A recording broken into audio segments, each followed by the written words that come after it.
Okay, everyone. Well, thank you very much for making that an actual 5-minute water break. It is amazing. And I want to also thank Haridasji and Jayaji for their talks this morning. What an inspiration they were. And also thank Romaji for everything. And especially thank you all for coming here as Romaji was expressing last night. We are now going to get into some techniques of magnetism, different ways to expand our magnetism, also to experience magnetism, and to understand life in terms of magnetism. Swami Kriyananda gave a series of classes, the last set of classes he gave in his life, in 2010 and 11. They finished in 2011. And the subject of these classes was success and happiness.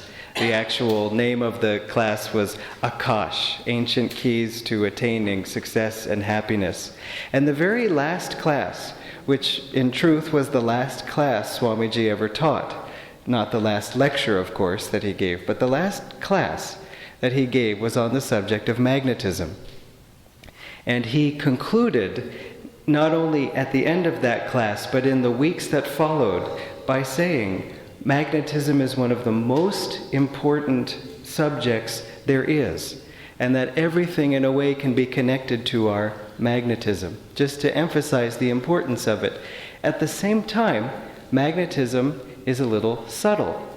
In fact, we can even ask ourselves, well, we know the relationship between magnetism and energy, at least in the physical world, electricity and magnetism, that according to physics, they're really the same force. And so where you have electricity, you have magnetism. Where you have magnetism, you have electricity. They're said to be so equal, they're even called by one name, the electromagnetic force. So we can talk about energy very easily. So why do we have to talk about magnetism if they're the same thing? Well, in the spiritual world, when you get to levels subtler than physical, it is not the case that energy and magnetism are equal in their power. The one piece of evidence for this is the yugas. And if you're new to the yugas, then maybe just close your ears for the next 45 seconds, because this won't make any sense. Or maybe it will inspire you to learn more about them. But we are now in Dwapara Yuga, the second age, according to Sri Yukteswarji, which is the age of energy. And so the understanding of energy comes very easily to us. We know what energy is, we know when we have energy, we know when we don't have energy. And yet, what is energy? Energy is... you can't say what it is. Energy is energy. That's a very perfect answer. It's the only way to describe it. Now, Master did say energy is the link between the soul and the body. And that's, of course, a very deep definition and helps us to understand why when the soul leaves the body, you can do anything you want. You can feed the body, you can entice it with pakoras and things, but the soul doesn't come back because the energy is gone. And so it's not the pakoras and the water and the rest that sustains us. It's this missing link of energy, at that time missing, right now very much present. And so energy we know. Energy, yes, energy. In fact, people use it everywhere in language. But magnetism is a little subtler. And in fact, the third age, Treta Yuga, the age beyond this one, Sri Yukteswarji called the age of magnetism. So already that tells us that somehow magnetism is from a higher age, that it's a subtler force, you could say. And that means it's a little harder for us to tune into and experience, given that we're in Dwapara Yuga. Now there are saints in every age, and you can go straight to God and skip magnetism and everything else. So don't feel that we're somehow hemmed in or limited. And when there are, in Kali Yuga, when everybody's looking at the rocks and, wondering about life, there's still saints finding God. So it's not that we're a victim of our age at all. But still, in terms of general language and even experience, magnetism is subtle. And the way you can perhaps understand this more easily is just think of us going back to Kali Yuga. And, we have our iPhones and we have all our sort of Ayurvedic herbs, homeopathy and sort of subtler tools. And we go to the people and, they're looking at the rock. And we're trying to say, yes, but there's energy contained inside that rock. There's little atoms and, if you even took one atom and you exploded it, you would create a flash as bright as the sun. And people say, I don't know about all that, but you're talking crazy, and maybe we should just, take you over to the fire here and just be done with these crazy ideas. It would be too subtle. They wouldn't be able to grasp energy. Without electricity, how can you really even describe to someone what energy is? You can always point at electricity, but without that we can say, well, energy from the sun, and, but we can't really get a handle on it. So in that same way, someone from Treta Yuga comes to us and says magnetism, and we say, okay, we're trying to tune in, but how can we tune in? One thing is, wherever there is energy, there is magnetism. So whenever you feel energy, then say, okay, I know I must be feeling magnetism too. Okay, so this is one way that you can tune into it. So let me give you an example of what I mean. Let's do a measure of our energy right now, and by extension our magnetism. Right now, feeling okay. I wanted water break, but I actually wanted a tea break. But okay, and how much time till lunch again? And talk is okay. Maybe I can check my phone without Jayaji catching me, and so on. And so this is our baseline measurement of how we're feeling. Okay. So now let's stand up.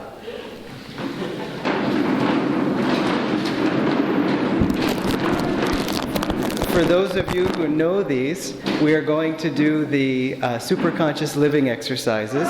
For those of you who don't know them, we're going to do the superconscious living exercises. Okay? So we walk in place and say with vigor, I am awake and ready. I am awake and ready. I am awake and ready. I am awake and ready. I am awake and ready. I am awake and ready. Very good. Next one. I am positive, energetic, enthusiastic. I am positive, energetic, enthusiastic. I am positive, energetic, enthusiastic. I am master of my body. I am master of myself. I am master of my body. I am master of myself. I am master of my body. I am master of myself. Awake, rejoice, my body cells. Awake, rejoice, my body cells. Awake, rejoice, my body cells. Awake, rejoice, my body cells. Be glad, my brain, be wise and strong. Be glad, my brain, be wise and strong. Be glad, my brain, be wise and strong. Be glad, my brain, be wise and strong. Awake, my sleeping saint, wake. Awake, my sleeping saint, wake. Awake, my sleeping saint, wake. Awake, my sleeping saint, wake. Okay, how do you feel? Great. Yeah. Awake and ready. And please be seated. I can tell you all how you look. In fact, if only I had an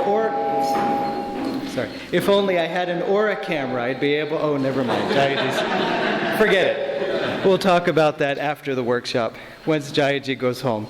No. I'm kidding. He's coming to my home after this. So, you see, without knowing exactly what magnetism is, we know what it feels like. And that's the first thing to tune into. Tune into the feeling. Something that draws you, and something also that as you shift your own magnetism, you will start to feel drawn to you.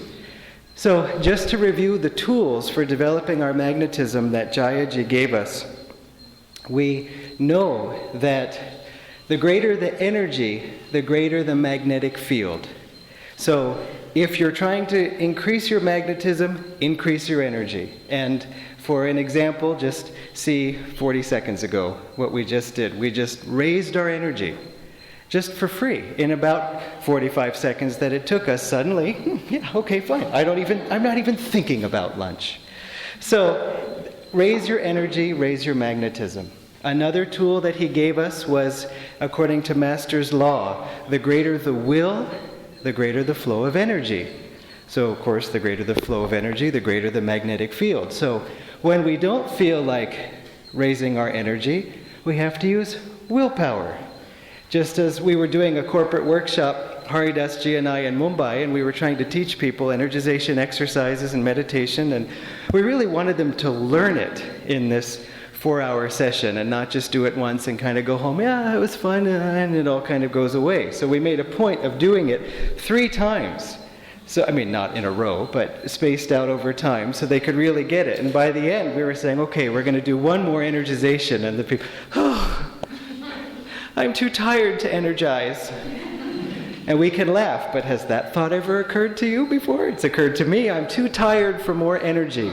I don't have enough energy to get more energy. Doesn't make any sense.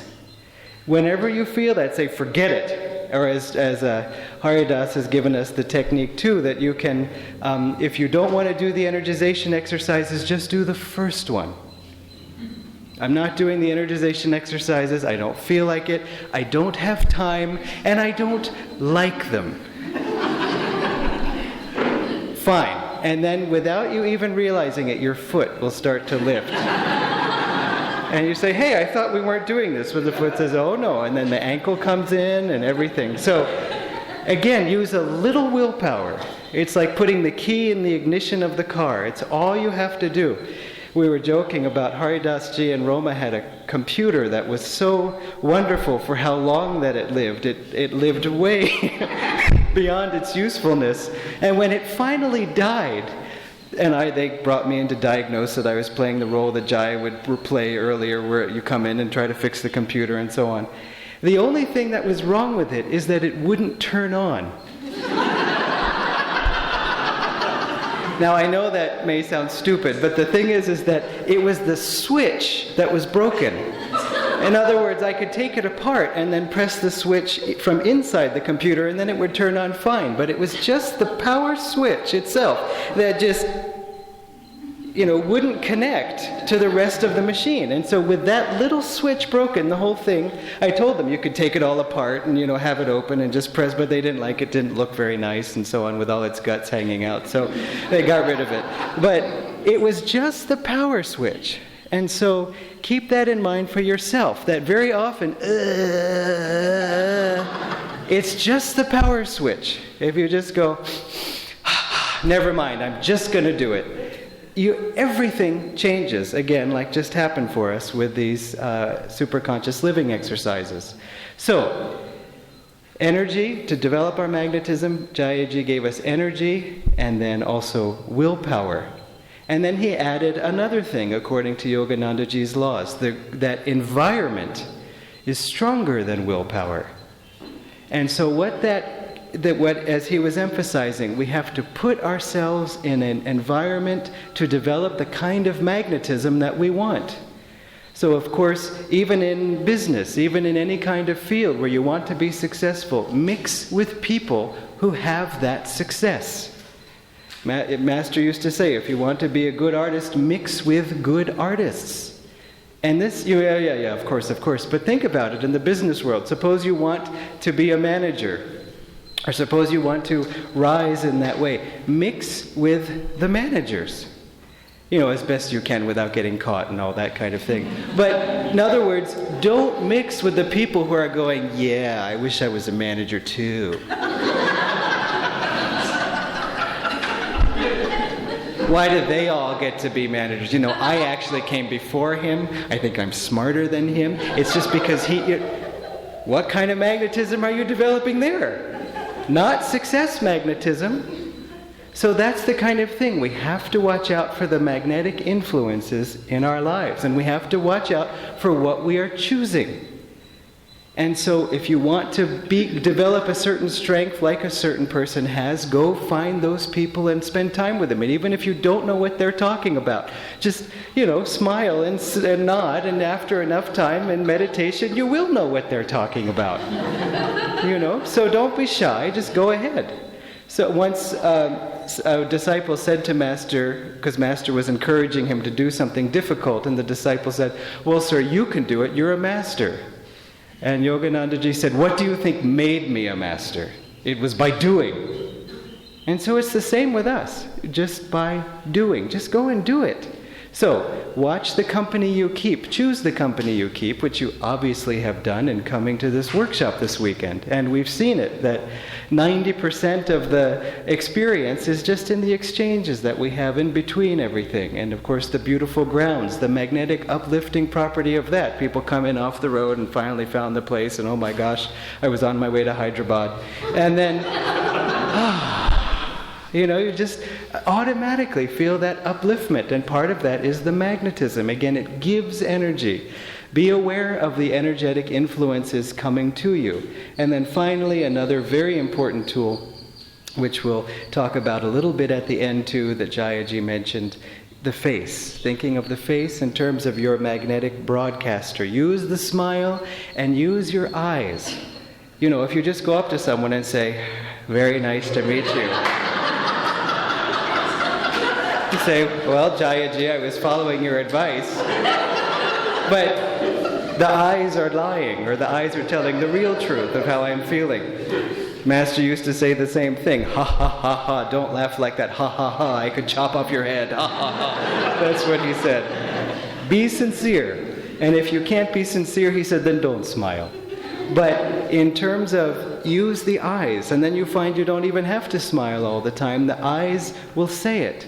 So give people energy with your eyes.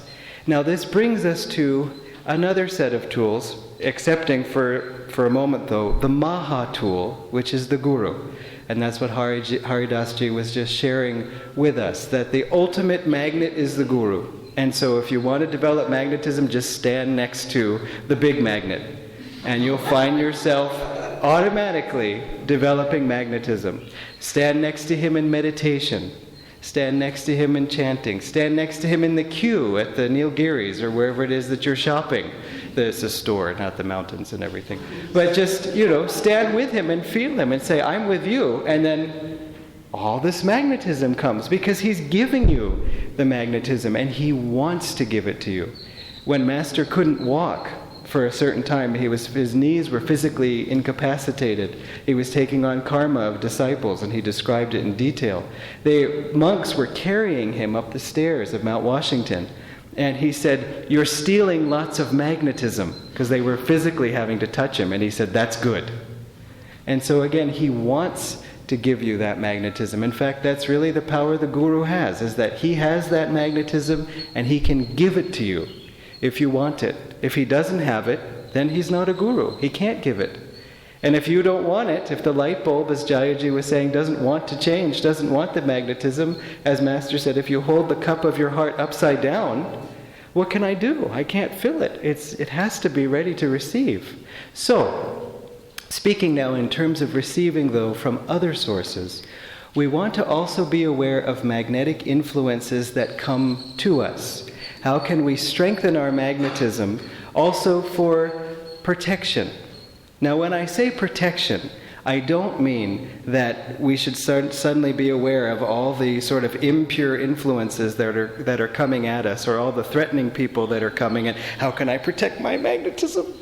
That's not going to work. In fact, God sends us these tests to help us increase our willpower, to raise our energy, and to expand our magnetism.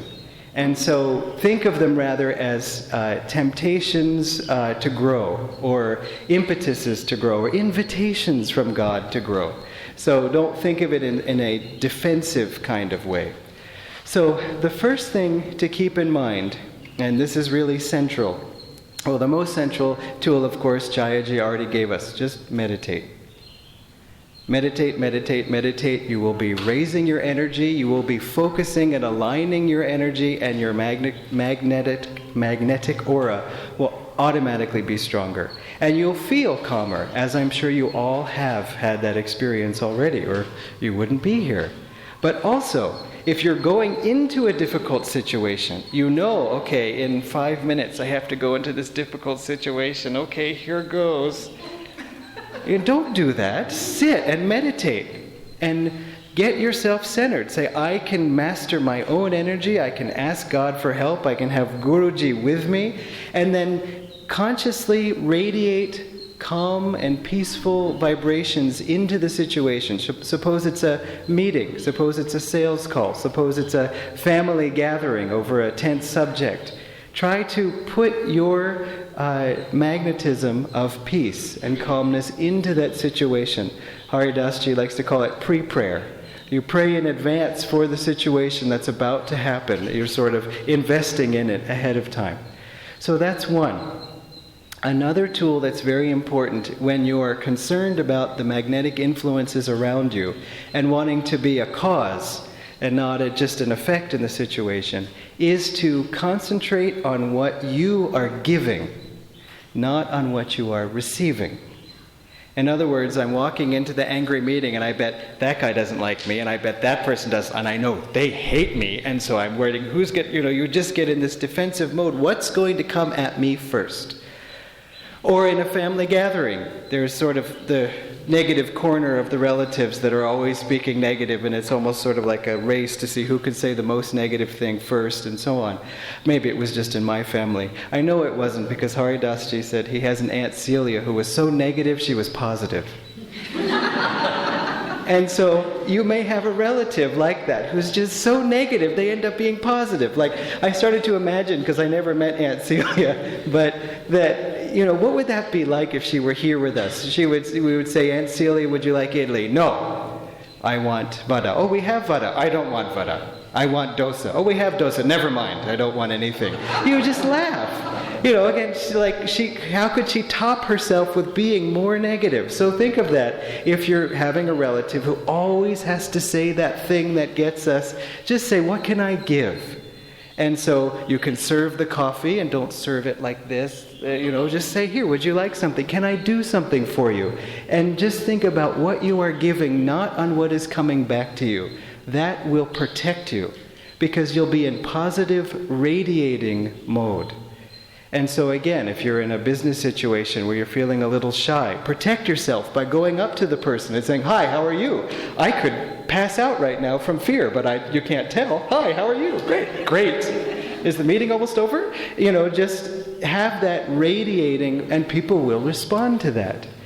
The Master said the stronger magnetism always wins. Always. So a strong positive magnetism will influence a weaker positive magnetism. This is really what the Guru does. And on the other hand, a strong negative magnetism will pull down a weak positive magnetism, and will even accentuate a weak negative magnetism to make it even more negative. So again, it's sort of like, watch the company that you're keeping, because it's like, I'm feeling good, I guess, but this person's feeling really bad, and the more they talk, the more I feel bad too. Just like, well, then maybe go to the bathroom or go get some water, or just separate yourself and say, I need to get centered in myself. I don't want to just be dragged down. Keeping this in mind, that the stronger magnetism always wins. That, meaning it always has an effect. It doesn't mean you walk into one person and then suddenly, now I'm negative too. It's not forever. But it will always overpower the other, and it will take great effort to bring that energy back up again, or that magnetism back up again. So, for example, he said, when shaking hands, be very careful, because if you shake hands with a positive person, it will really uplift you. If you shake hands with a really negative person, and again, negative can also mean sort of hard-headed, practical, worldly. We have to be practical. We don't have to be hard-headed. But that kind of like, oh, come on, you don't believe in all that stuff, really. That kind of energy, it can make, I used to before I shook your hand, and now I wonder.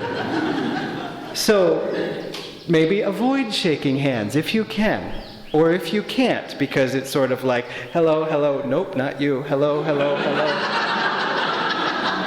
If you can't avoid it, then just feel that Yoganandaji through you is shaking the hand, and you can bet that his magnetism is going to trump any magnetism, any negative magnetism at all. Many of you have heard him tell this story, that he was on a train and there was a Hollywood actor sitting facing him, because some train seats face forward and they were facing each other. And he was looking at Master and seeing his robe and his hair. Master was traveling across the country, and he was just looking at him extremely disgustedly. And Master said, "Pardon me, why do you make such a face?" And the man said, "None of your business."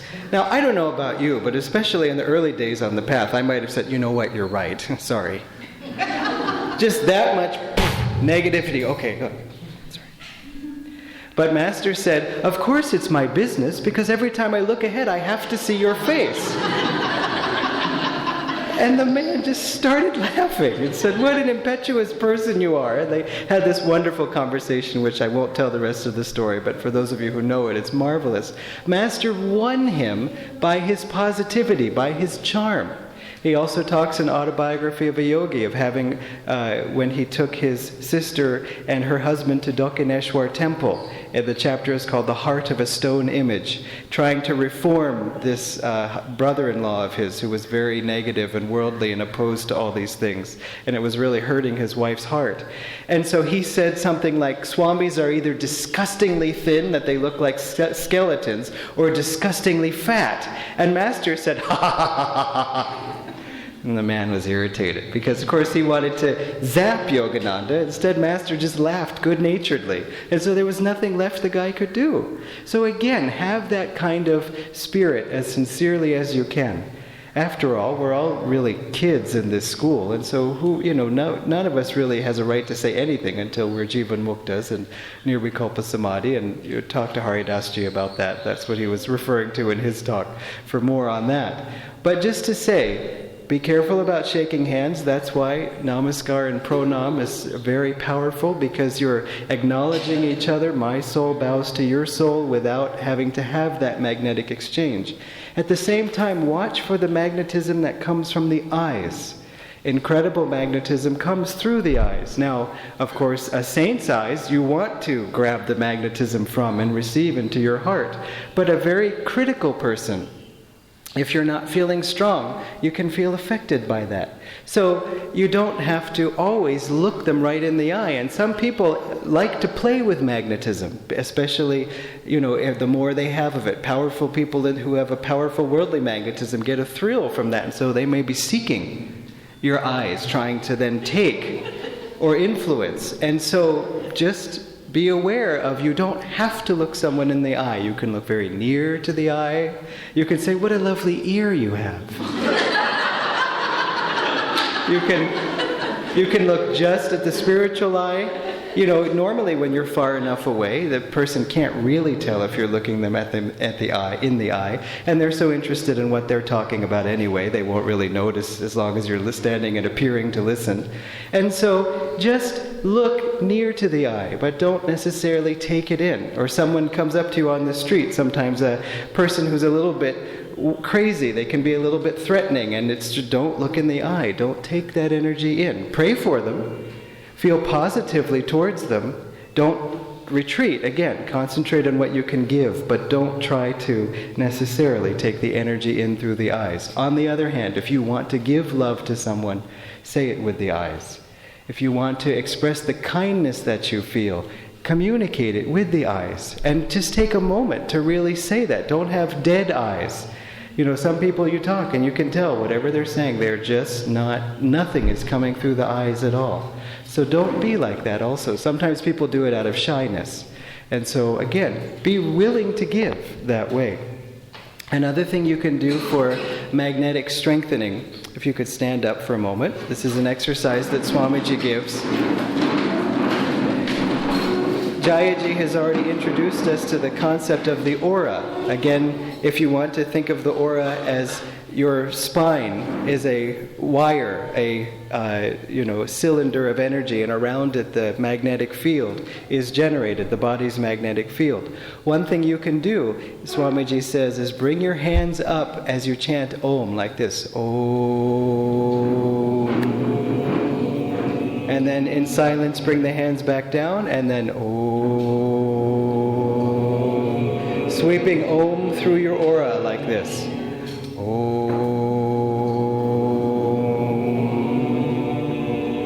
Okay? That upward flow, that upward movement again is helping to raise the energy. And so the Om begins as you bring the hands and ends at the top, then you start again. Another exercise you can do make sure you have a little bit of room, or at least maybe, or else do it mentally, where you want to bring the hands in front like this, above, opposite to the heart, not opposite to this belly, but opposite to the heart, and to say, Om Tat Sat, Om Tat Sat, or Om Tat Sat, Om Tat Sat, Om Tat Sat, Om Tat Sat. So you bring the hands together on the Sat. So Om Tat Sat, Om Tat Sat, Om Tat Sat. Very good. Okay, you can be seated. What again you're doing with this exercise is you're sweeping the aura with uplifting magnetism, with uplifting vibration. So suppose you're walking into even the mall, and you know how intense it is at the mall, or you're just feeling a little more inward and you don't want to just be taken over, as Jayaji was saying, by the popular music, so you come out of the mall all rattled and shaken, or whatever it is. Just, you can you don't have to, as you're walking into the guard, Om Tat Sat, Om Tat Sat.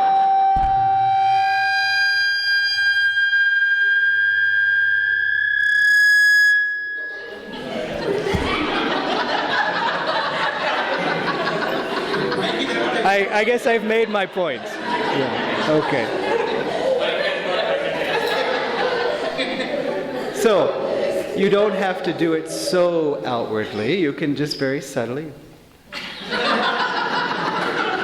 But the point is to do it. In other words, don't feel this is the level of energy and magnetism I have and I'm stuck with it. Just say, okay, I know what I can do, Om Tat Sat, and so on. I can do something to shift my energy and my magnetism. So again, these are a few of the tools to keep in mind for, again, strengthening your magnetism, watching out on the magnetic energy coming to you, but never in a defensive kind of, I'm not strong enough to handle this kind of way, but rather, let me be aware of the magnetic influences around. So another thing you can do is, if you know you're going into a difficult situation and you can arrange it, bring a spiritual bodyguard, as Master used to call it. He said, always have the monks when they go into town to bring at least one or two others with them to build sort of a spiritual wall of protection. So if you're going into a difficult situation, bring someone with you who thinks the same way as you, who will be on your side. So this is one advantage that Haridasji and I had all the time in going on these corporate appointments, is we always went together. And so it was kind of like, well, if the bullets start flying, I know he won't be shooting at me, and we can run out together. You suddenly feel, I have a friend. But one man asked Master, what if I'm alone? And Master said, am I not always with you? So remember that too. You always have a spiritual bodyguard with you. The Guru is always there. And so use him, because he's very much wanting and desperate to come into your consciousness more. That's true, of course, for all of us. Now, the other thing to keep in mind too, though, when it comes to your tools and using magnetism for success, this also applies to the spiritual path, obviously. But just to say that in order for us to attract success on the spiritual path, we have to believe that success is possible. In other words, if Master said, which he did say, try to become a Jivan Mukta in this lifetime, we have to believe that, well, maybe I could. And not, well, I wasn't present in the audience when he said that, or else he would have said, you should almost all of you, try to become a Jivan Mukta in this lifetime, and for some of you, do the best you can. No, don't have that thought in your mind. Don't have any, sometimes for some reason, devotees on the spiritual path, there's a little bit of sadness. And I think part of the sadness comes from, having been in the caves 50 times in a row, each time saying, yes, this is it, this is it, this is it, and then boom, showing up again, back on earth. Rats, I guess I didn't make it. And so enough of that happens.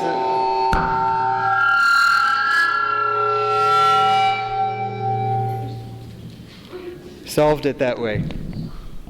If I talk like this, can you hear me anyway? Yes. Okay.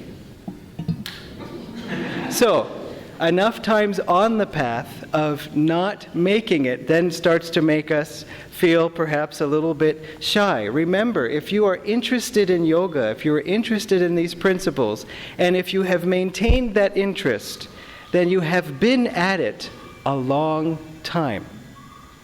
Otherwise, you wouldn't have that sticking power. Otherwise, you'd be in the situation that Haridasji was describing, of saying that, Master gave the electrician a little bit of food, and he impressed him with how smart he was. And that was about as much as that man held on to. And so if you have dedicated your life to these things, you can be sure that you have been doing this a long time. And take that as encouragement. In other words, you've been at it a long time. So don't think of yourself as a newcomer or this many years or that whatever. Don't think of it that way. On the other hand, don't think of it as in the opposite way either. Hi, I've been at this a long time. Can't you tell? I'd say probably longer than you. You don't go to the other side of it either. But on the other hand, really take encouragement from the fact that this is a part of you. All you're doing is bringing out more and more of who you are. And I would add to this, because I was speaking to a few friends at breakfast, and they were sharing a little bit of their experiences after having come to an Ananda center and how the different changes they saw in their lives. And each one was sharing very sincerely in a way that everyone could relate to. And then at the end of it, one of them said, now we want to hear from you as to what you thought of us or what we all looked like when we first came in the door. And maybe you had little evaluation cards, and you could tell us who, this and so on. It's sort of in a humorous way, but also in a self-deprecating way of just, how raw and terrible we must have been. And as this story is actually true, but not of anyone here, someone came to Ananda in the early years and was just a wild man. And then at the end of this sort of initial meeting, somebody said to the other, do you think he's a part of the family? And the other one said, unfortunately, yes. And so it wasn't like that for any of you. But just to say that that light that you have now, you had then. It's just bringing that light more and more. You were a disciple of Master, if you are a disciple, and if not, if you're a truth seeker, again, attending something like this. You were, I'll use though the example of a disciple of Master, you were a disciple of Master when you were born. Before you were born even. So it isn't that you were born in Andhra Pradesh or you were born in Karnataka or Chandigarh and you had a family, and then after some time the book fell on your head. And that this sort of Chandigarh, Andhra person with this life then decided to take up the hobby of spirituality. You were born a disciple of Yoganandaji after a long association with him, and in the beginning of life you were just working out some karma, and he was guiding you perhaps unknowingly, unbeknownst to you. And then at a certain point he said, now it's time to take up Kriya, take up meditation, and now continue on where you left off. And all that you were doing before was useful. It got you to where you are now, but it wasn't arbitrary, and it wasn't that first experience that defined you. So in other words, think in terms that help you feel that success is just around the corner.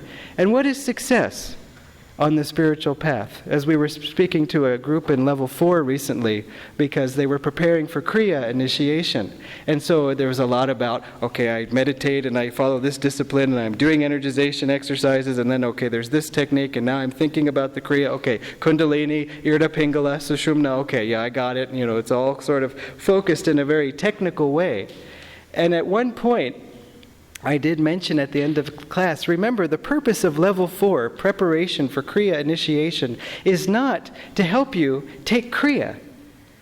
I mean, Kriya initiation is not the point. In other words, it's not the end. It's what we do with the Kriya initiation. What is its purpose? So that we can find God.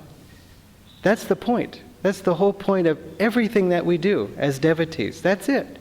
It's not this particular technique or meditating this particular number of hours or even coming to a retreat and so on. Those aren't the ends. It's what they do for us in bringing us closer to God. And sometimes we can get a little sidetracked, or we can lose sight of that because of, whatever, because Maya starts to get her blindfolds on us a little bit. It's always to find God. So keep that in mind and feel deeply in your heart that you will find God in this lifetime. God bless you.